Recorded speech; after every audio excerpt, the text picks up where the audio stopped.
नमस्कार दोस्तों, कोंडी विरासत चैनल में आप सभी का हार्दिक स्वागत है।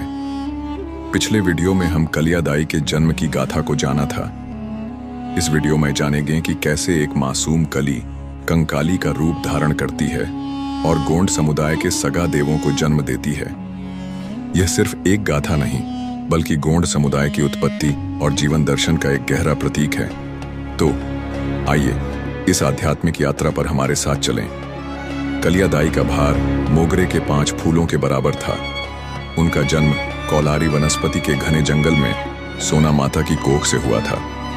बचपन में वे कौलारी पत्तियों की तरह कोमल थीं और यौवन में एक खिले हुए फूल की तरह सुंदर। एक दिन कली सुबह सुबह अपने माता पिता को बिना बताए एक तपस्वी से मिलने चली गईं।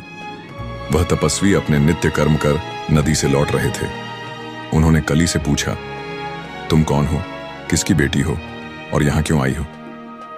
कली ने निडरता से जवाब दिया, मैं कलीपुत गणराज्य के नाना नानी और याद मालपुरी के दादा दादी की पोती और यादराहोड़ राजा की बेटी हूं।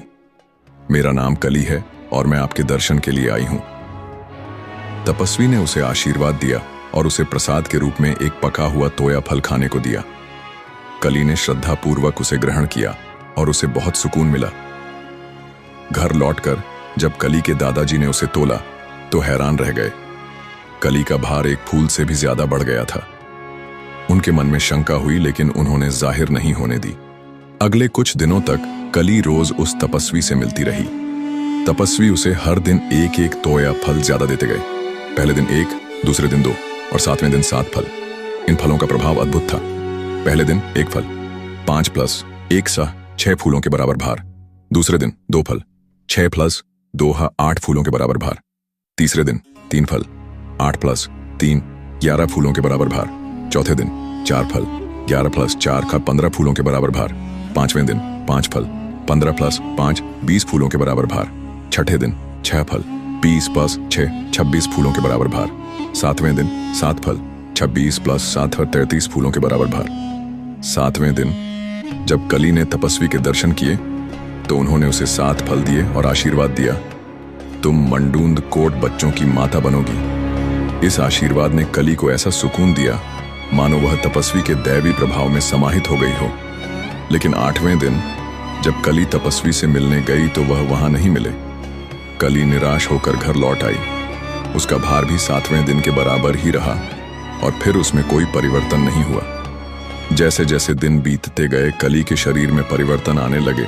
उसका गर्भाशय बढ़ने लगा। वह चिंतित हो उठी। दादाजी ने कारण पूछा, लेकिन कली ने बहाना बनाकर टाल दिया। वह सोच में पड़ गई कि यह सब क्यों हो रहा है। लेकिन कली ने खुद को कलंकित नहीं माना। उसे उस तपस्वी के प्रति आदर था जिसने उसे मंडूंद कोट बच्चों की मां बनने का आशीर्वाद दिया था। उसे बस इस बात का बुरा लगा कि उसने अपने पिता की बात नहीं मानी थी। कुछ दिनों बाद कली ने निडरता से अपने दादाजी से कहा, हे दादाजी, जब मैं 5 साल की थी तब मैंने आपसे कहा था कि जिस दिन मेरा भार मोगरे के 5 फूलों से ज्यादा हो जाएगा उस दिन आपकी यह कली उड़ जाएगी। मेरा उड़ने का समय आ गया है। मुझ में जो परिवर्तन आया है उसे आप जानते हैं। अब मेरा यहां रहना उचित नहीं है। आप सबकी नजरों में कंकाली बनकर रहना मेरे लिए और आपके लिए भी ठीक नहीं है। मैं अपने वचन के अनुसार यहां से उड़कर जा रही हूं। इतना कहकर कली ने अपने दादाजी के पैर छुए और गंडराज्य के बाहर निकल गई। कुछ किंवदंतियों के अनुसार जब कली का गर्भ दिखने लगा तो बात छिप नहीं पाई। यादमालपुरी में यह खबर आग की तरह फैल गई, जिससे उसके माता पिता की बदनामी हुई। क्रोधित होकर उसके दादाजी ने उसे घर से निकाल दिया। जिसे वे सत्यवती और गुणी मानते थे, उसने कंकाली रूप धारण कर लिया था। अपने राज्य से निकलकर कंकाली ने सबसे पहले उस तपस्वी को ढूंढने की कोशिश की, जिसकी वजह से उसे कुंवारेपन में ही कंकाली बनना पड़ा था। अंत में निराश होकर उसने आत्महत्या करने का निश्चय किया। वह उसी कुंड के किनारे एक पत्थर पर खड़ी होकर कूद गई, जहां वह रोज छल क्रीड़ा करती थी। लेकिन डूबने के बजाय वह तैरती रही। जीवन जीने की इच्छा ने उसे बचा लिया। आत्महत्या का प्रयास विफल होने पर वह निराश होकर कुंड से बाहर निकली और जंगल में चली गई। जंगल में भटकते भटकते कली कंकाली नीलकोंडा पर्वतीय मालाओं के परिक्षेत्र में जा पहुंची। वहां उसकी भेंट जंगो रायतार की सेविकाओं से हुई। उसे आश्रम में बहुत शांति मिली। जब उसे पता चला कि आश्रम में रहने वाले छोटे छोटे बच्चे उसी की तरह कंकाली स्त्रियों के हैं जिन्हें तत्कालीन कोया वंशीय समुदाय ने ठुकरा दिया था, तो कंकाली के दिल में जंगो माता के प्रति असीम श्रद्धा और आदर की भावना पनप उठी। उसने उसी आश्रम में रहने का निश्चय किया। कली अभी भी अपने विचारों में डूबी रहती थी। गर्भावस्था में प्रसन्न रहना चाहिए, लेकिन लाख कोशिश करने पर भी वह उस तपस्वी को नहीं भूल पा रही थी। उसकी उदासी देखकर जंगो रायतार की सेविकाएं उसका मन बहलाने के लिए गीत गाया करती थीं। कोया वंशीय गोंड समुदाय में आज भी ये गीत प्रचलित हैं, जिन्हें चिड़चौंडा तिहार के समय गाया जाता है।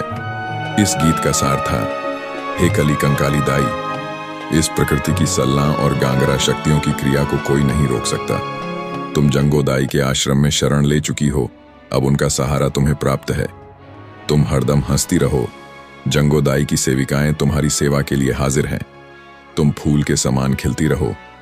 यदि किसी छद्मी तपस्वी के कारण तुम्हें कलंकित जीवन मिला है, तो तुम्हारी बिजली शक्ति से उसका अंत हो जाएगा। तुम चिंता मत करो, रूठा मत करो, निराश मत हो। अपने मन में पक्का निश्चय करो, हमेशा हरे वस्त्र पहनो और इस प्रकृति के साथ रहो। इन कालाल और भुताल बच्चों को देखो जो आश्रम में मिलजुल कर खेल रहे हैं। ये सभी बच्चे बड़े होकर कोया वंशीय गंडजीवों के समुदाय की सेवा करेंगे और जंगो दाई के महान कार्य को पूरा करेंगे। इसलिए हे कली कंकाली दाई, इस महान कार्य के लिए तुम रायतार जंगो माता के कार्य में हाथ बटाओ। जंगो रायतार की सेविकाओं का उपदेश सुनकर कली कंकाली को जीवन की प्रेरणा मिली। उसने साहसपूर्ण जीवन जीने का निश्चय किया और अन्य सेविकाओं के समान जंगो रायतार के कार्य में हाथ बंटाना शुरू कर दिया। उसने उन कालाल और भुताल बच्चों को उचित शिक्षा देने का लक्ष्य बनाया ताकि वे कोया वंशीय समुदाय में प्रचलित घृणित मूल्यों को नष्ट कर नए सामुदायिक जीवन मूल्यों को स्थापित कर सकें। गर्भावस्था में होने के कारण वह समुदाय सुधार कार्यों में जंगो दाई के साथ नहीं जा पाती थी। वह आश्रम में रहकर ही बच्चों की देखभाल करती थी। कंकाली के गर्भावस्था के दिन पूरे हो चुके थे। उसने मंडूंद कोट बच्चों को जन्म दिया, जिसमें 28 कोया पुंगार और 5 बोबरा पुंगार थे।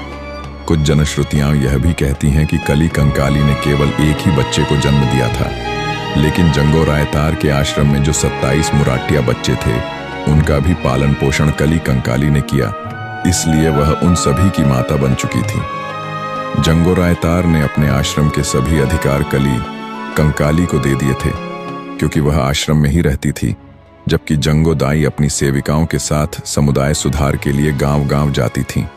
इसलिए आश्रम के सभी बच्चे कली कंकाली को ही अपनी जन्मदायिनी माता मानते थे। कली कंकाली का नित्य क्रम था कि वह सुबह उठकर सभी बच्चों को शौच, मुख मार्जन और स्नान के लिए नदी में ले जाती थी। दोपहर के बाद सभी बच्चे कली कंकाली से अनुमति लेकर नीलकोंडा पर्वतीय मालाओं के परिक्षेत्र में घूमने जाते थे। जैसे जैसे वे बड़े होते गए, उनका स्वभाव नटखट होता गया। कली कंकाली उन्हें अनुशासित करने की कोशिश करती थी, लेकिन उनके स्वभाव में कोई बदलाव नहीं आता था, जिससे वह चिंतित रहती थी।